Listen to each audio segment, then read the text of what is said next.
Well, in your article, you wrote that this is all circulating around the Waitangi Day, which is meant to be the boiling point. Do you have any predictions for us about what you're heading towards, what the significance is, and if you think it'll all be over and done with by then, or is it going to be a real uphill battle for the new government?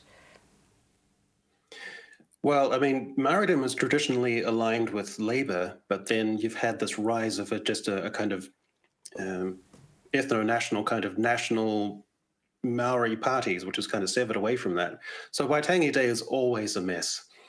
Uh, it's a shame, it's our national day, but it's always defined not by any kind of particular violence or aggression or hostility, but just by some kind of farce. Somebody makes a stupid speech or someone goes on a walkabout and they get shoved around and something like that. And we've never quite been able to sort it out and, get the PR side of it correct.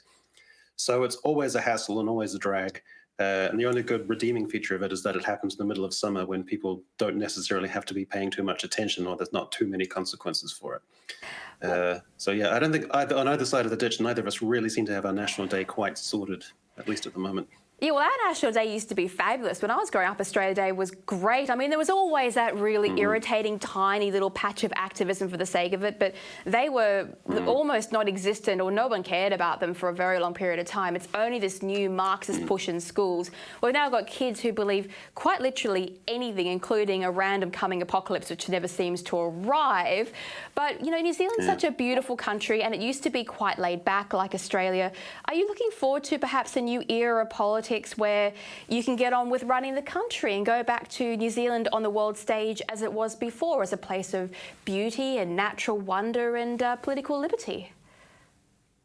I think so. I think the engine of that, as it normally tends to be, is economics. I think people have it's been almost half a decade now where people feel they've been on the back foot. They haven't really been able to come up for air, financially.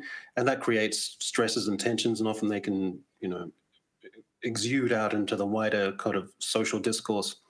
So if we have just a couple of years where people can get their head above water and get their finances sorted and that kind of thing, then that can often flow through into cultural issues, which can suddenly seem less consequential to people.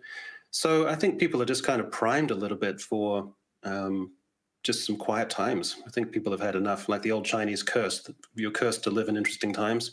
And I think we've been living in interesting times for too long.